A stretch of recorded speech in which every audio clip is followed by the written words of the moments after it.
गीत में हम पहले माफी मांग ली हजमा शब्द के यूज है हमरा SC ST एक्ट से बहुत डर लगे हम पहले यहाँ के हजाम जी कह दे छी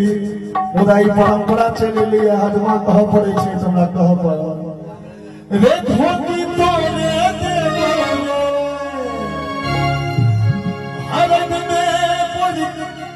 हेलो हेलो हरद में पड़ देवो रे हजमा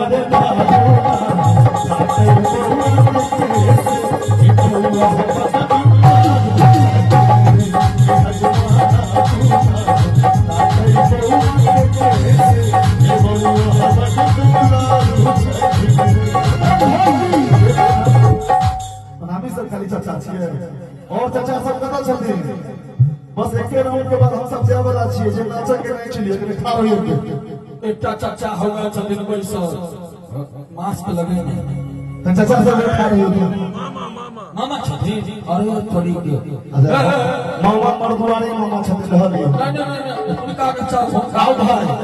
हमारा सुपरस्टार भाई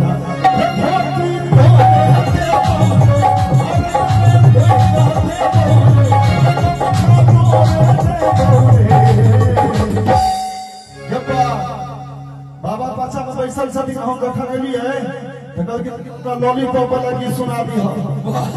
बाबा उनको फरमाइश पूरा है टेंशन नहीं अगर हम सब पूरे रोकने वाला गीत गा लिए कि हजमाने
हमरा सबके मौसिये से जरूरत छै हां मम्मियो छथिन कहां छथिन मम्मी कनी हाथ में लगबे हाथ उठा हां अई मामा के मम्मी छथिन सुंदर छै रे खाजा तोल हते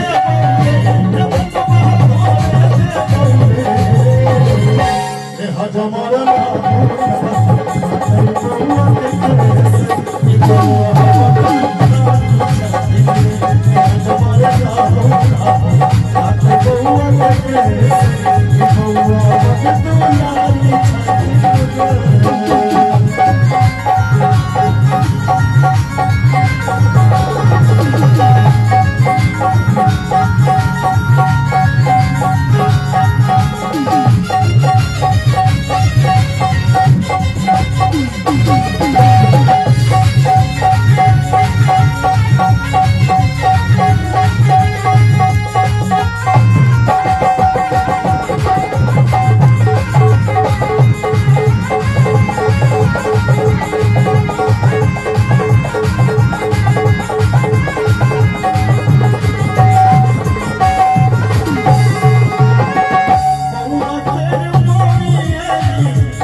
चाहिए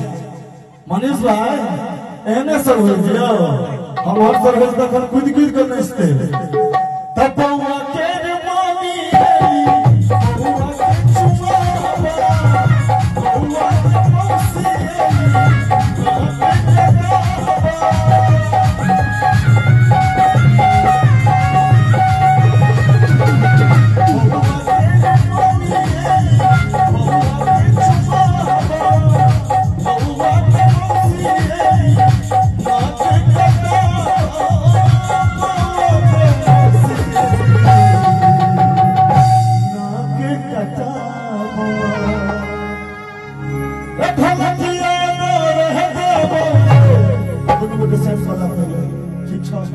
मामला ठीक छ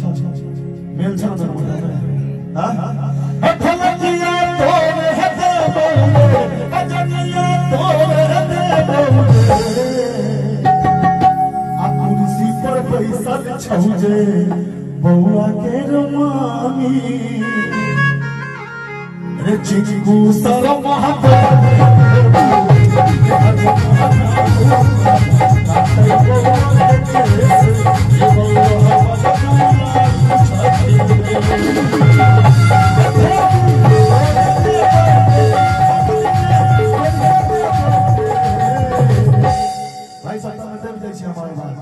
हम गुरुजी थोड़े छी जे फाड़ देबे माइक के ए हाथ मारे ना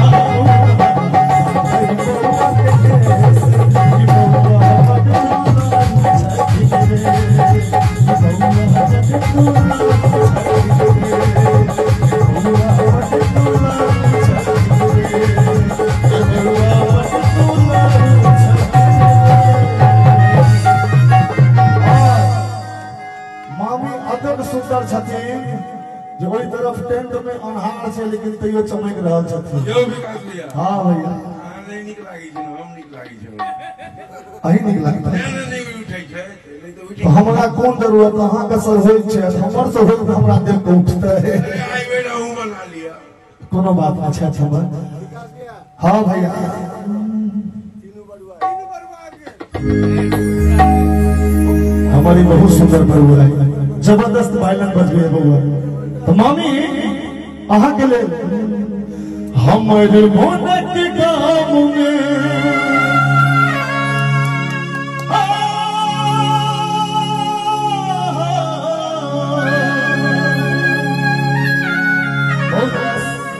लोग हमारा स्टेज कार्यक्रम सब देखते हैं यूट्यूब पर या लाइव शो देखते हैं वो अलग दुनिया है मेला खेला के कार्यक्रम अलग दुनिया में पारिवारिक कार्यक्रम छे और मनीष भाई के विशेष आदेश है जे कार्यक्रम बिल्कुल मर्यादित हो और मैथिली भाषा में एहन गीत छे मर्यादित गीत सब जे भय रात गाबैत रहबे तैयो अहाँ सब एंजॉय करबे ओ किया कि अहाँ सब बहुत नीक श्रोता छी प्रबुद्ध श्रोता सब छी आमतौर पर कहाँ एक गीत सब सुनै छै जहाँ भगवती गीत गेलहुँ सब कहलक 3 बजे भोर हरिया 3 बजे भोर हरिया लेकिन अहाँ सब बहुत नीक श्रोता छी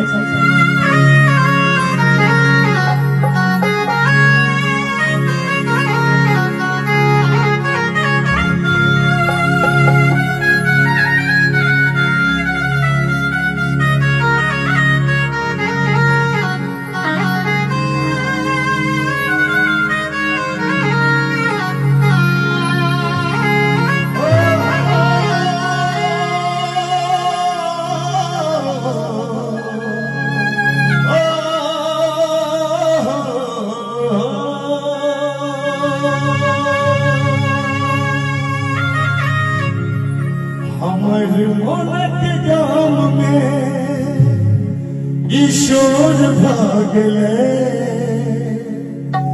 हमर मोनक गाम में ईश्वर भागले कनी मामी ने थपड़ी बजा के आहा एली गई आधार में ईश्वर भागले आहा एली गई आधार में ईश्वर भागले हमर मोनक गाम में ईश्वर भागले हमर मोनक गाम में ईश्वर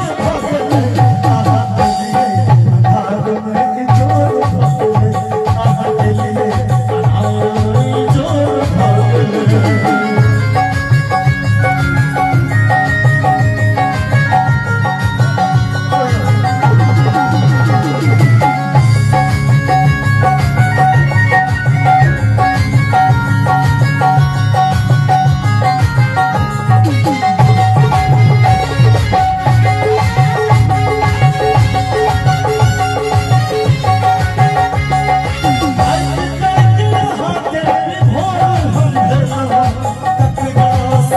यहाँ की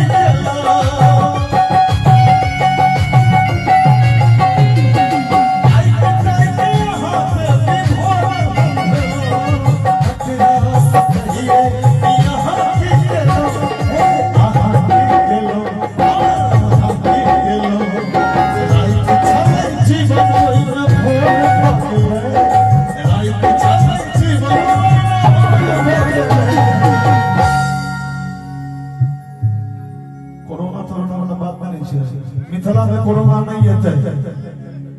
मिथिला में सब देख रहा है नॉर्मल डेथ हो रहा है कोरोना होना चाहिए बीमारी लेकिन असली बीमारी अतः से होई छे ऑल इज वेल कहते रहियो किछ नहीं हेते और हमरा गीत में जब तक लोग ताली बदल के या 15 तारीख से लगातार प्रोग्राम के लिए वो गांव कोरोना मुक्त भ गेल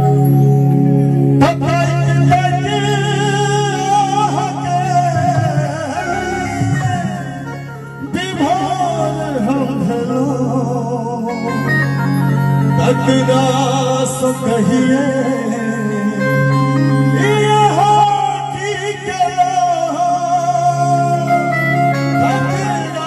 सो कहिए यहाँ की लो अपने बात की बोले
करेगा सूख संभल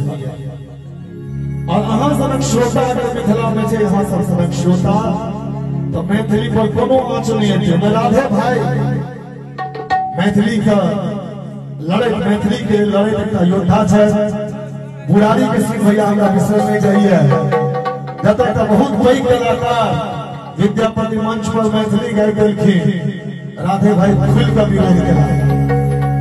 राधे भाई के पहले हम गाने देखलिए कुहेस कार्यक्रम मंच पर राधे भाई हम विश्वास रखी जाते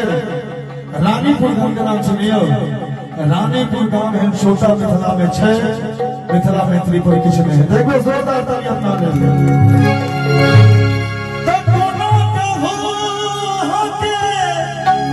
हम सबक सामने असगर लगते मुन आप गाँव में असगर लगते आप गाँव में आई